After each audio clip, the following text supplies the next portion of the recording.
Hey everybody, I'm Sean King. I'm really excited to be a new member of the Young Turks team, and I'm so thankful and grateful for all the well wishes and warm thoughts that you've sent my way when we made the announcement. I'm glad to be a part of the team.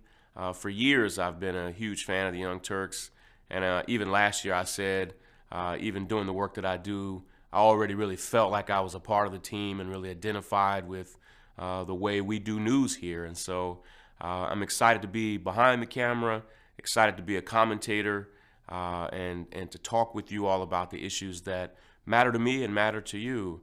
You know, we really don't know what 2017 is going to bring us, but I do know that the Young Turks will be coming with hard-hitting news every single day. It's a huge part of why I even felt motivated to join the team was I'm deeply concerned about what the future will hold and wanted to be a part of the community. And the Young Turks, we're not just a news website. We are a community not just of thousands, but of millions of people all across this country and all around the world. And I felt like it was important, even just for me as an individual, to be a part of this team with where our country is going. You know, I say this all around the country, and I wanted to say it to you. You know, it's really hard to understand a moment in history when you're in it. Right now, you're just watching me on a screen at home or on the road, and nothing about this moment feels historic. But we're in a deeply problematic period, not just in American history, but in human history. And it really requires us to stand up against the establishment, against the power structure, and not just against Donald Trump and his administration, but against anybody who is trying to manipulate the system and run over everyday people. And not only that, but one of the things that really endeared me to the Young Turks almost 2 years ago in particular was that sometimes we have to talk about Democrats and even progressives and hold everybody's feet to the fire and hold them accountable.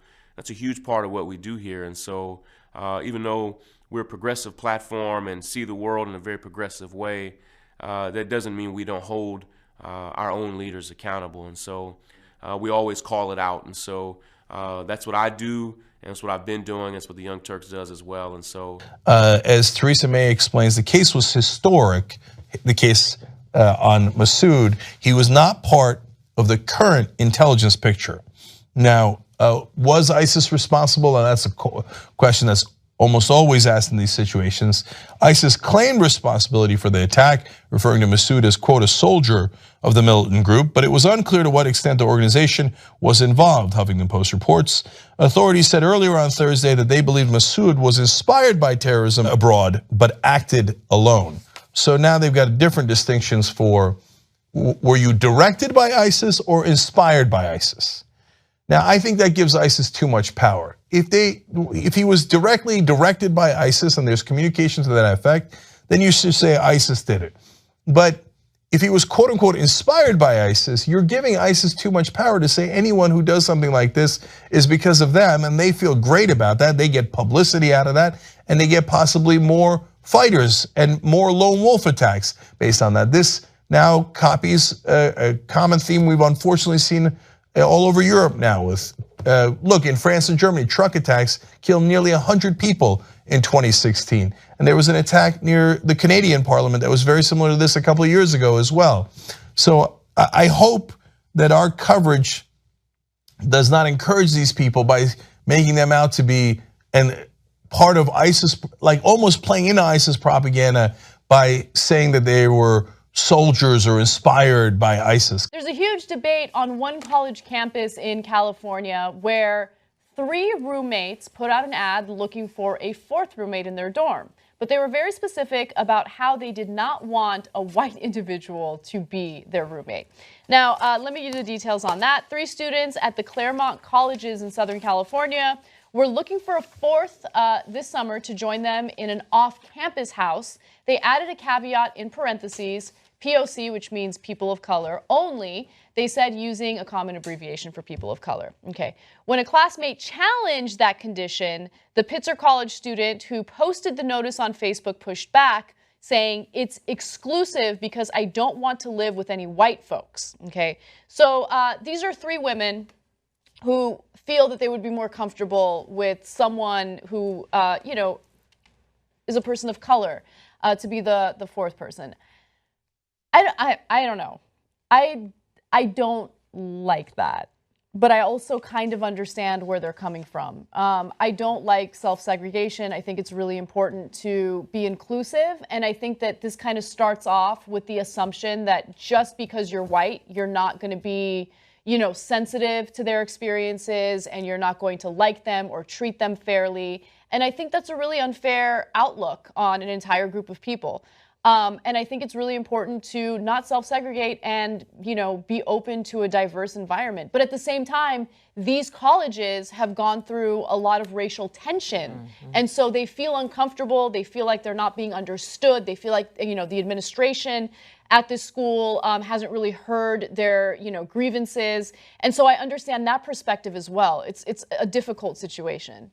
Well, having played against these colleges, they were in my division when I used to play against them, I can speak firsthand that the teams that I played against weren't the most diverse. Like, because the Pitzer colleges is a group of them. I think there's like 5. It's Claremont, and there's Pomona, and there's Pomona Pitzer. I don't know. They used to all be split. But I can understand if there is this sense of a lack of diversity throughout and some racial tensions. I agree with you. I think that in today's day and age, I am all for inclusivity, and I think that that's going to be one of the keys going forward in trying to bridge the gap that some people in power are trying to enforce. And the racial tensions are very high at the moment. But that being said, I would never, in my wildest dreams, think about calling this racist, or reverse racism as people are calling it.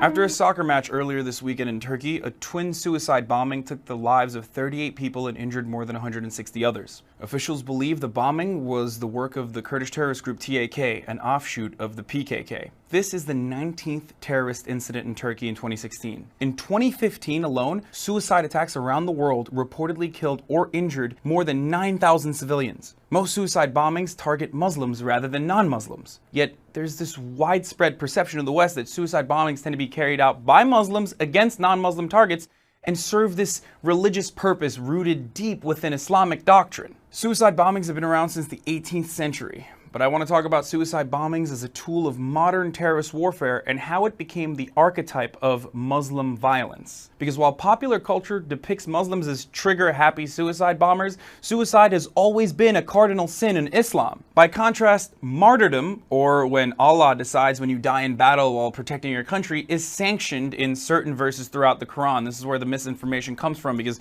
a frequently cited verse is the Al-Baqarah verse. And say not of those who are killed in the way of Allah, they are dead, nay, they are living, but you perceive it not. One should defend the realm of Islam and Muslims against heretics and invaders. And to fulfill this duty, one should even sacrifice one's life. I mentioned this distinction because despite what both Islam's fiercest critics and also the most fervent adherents say, there are no verses in the Quran that explicitly urge Muslims to take their own lives, and many verses that describe suicide as a sin. And the connection between suicide bombings and militant Islamic ideology can be traced back to Iran's Ayatollah Khomeini and the Iran-Iraq war that raged during the 1980s. For the first time ever, Khomeini took this concept of self-sacrifice that was already prominent within Iranians' Shia interpretation of the Quran and extended it to taking one's life for the greater cause of promoting the Iranian Revolution. For Khomeini specifically, that also included expanding Islam's role in the war against Saddam Hussein's Iraq. Khomeini picked young boys who were susceptible to indoctrination and marched them through minefields, using their bodies to clear paths for Iranian forces to walk through. He would give these children keys to symbolically represent that they would be unlocking the gates of heaven. This tactic shocked the world. And while many within the Islamic world were horrified, Syrian president at the time, Hafez al-Assad, who's actually the father of the current Syrian president, Bashar al-Assad, saw an opportunity. He then expanded on the idea of using self-sacrifice not only as a means of defense, but also as an offensive weapon when he sent in Shiite suicide bombers behind the wheel of a bus packed with 2,000 pounds of explosives into a US Marine base in Lebanon.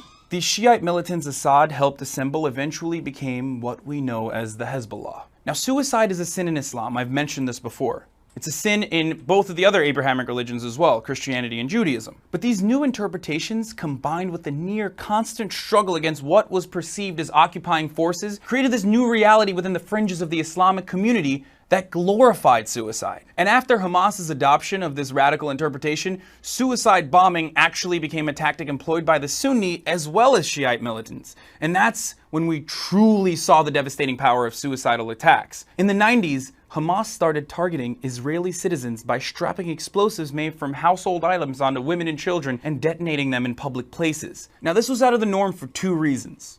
Because the Shia interpretation of the Quran offers some leeway around self-harm to allow for self-sacrifice, but the Sunni interpretation strictly prohibits it. Also, until this point, only occupying combatants were targeted, whereas now civilians were being victimized. Now, Egyptian Sheikh Yusuf al-Qaradawi offers a very unique justification for this. It's not suicide. It is martyrdom in the name of God. Islamic theologians and jurisprudents have debated this issue. Israeli women are not like women in our society because Israeli women are militarized. Sunni extremist adoption of suicide bombing that targeted civilians proved critical. Once attacks against civilians could be justified, the words in the Quran no longer meant anything. I don't even know if they meant anything to begin with. But according to a 2012 study published in the National Counterterrorism Center, Sunni extremists account for the greatest number of terrorist attacks and fatalities for the third consecutive year, where more than 5,700 incidents were attributed to Sunni extremists, accounting for nearly 56% of attacks, but most importantly, 70% of all fatalities. Now, this perverted version of Islam appends more than thousands of years of consensus interpretation of the Quran and is now being used to indoctrinate youths in countries crippled by war, in states where citizens have very little access to the basic amenities that many other governments provide. Young people with nowhere else to turn seek answers from these religious leaders, and those religious leaders are not shy about pointing the finger of blame at the Western occupying forces and justifying attacks against fellow Muslims as a means of advancing their own agendas. While power-hungry religious clerics and other Islamic leaders have promoted suicide bombings as a justifiable tool of war, the majority of Muslims condemn it, just like the Quran does. And suicide bombings have always been used to achieve political ends and have nothing to do with waging holy war, no matter what the Western media, Islam's critics, or religious clerics will have you believe. The attack committed by the PKK on Turkish soil is merely the latest example. Religion is simply a recruitment tool targeting the undereducated, the vulnerable, and the disaffected. A dreamer who attends Arizona State University as a junior decided to make a point about the fact that a lot of undocumented people in this country do contribute to America, and they do so by paying their taxes. So Belen Sisa, who is an immigrant, an undocumented immigrant from Argentina, her family actually brought her to this country when she was 6 years old, posted a photo showing her tax documents and proving that, hey, I actually paid the state of Arizona $300 in taxes. To file my taxes, to pay my taxes. Now keep in mind that she is protected because of Obama's policy to protect dreamers, such as Belen. And what I think is interesting about this story is not that these people pay taxes. Like, we already know that. I think that it's... Although, Anna, to be fair, almost no one in America knows that. I know. So, like, whenever I come across stories where people are like, oh, did you know that they actually contribute a lot of money to Social Security, but they never get that benefit?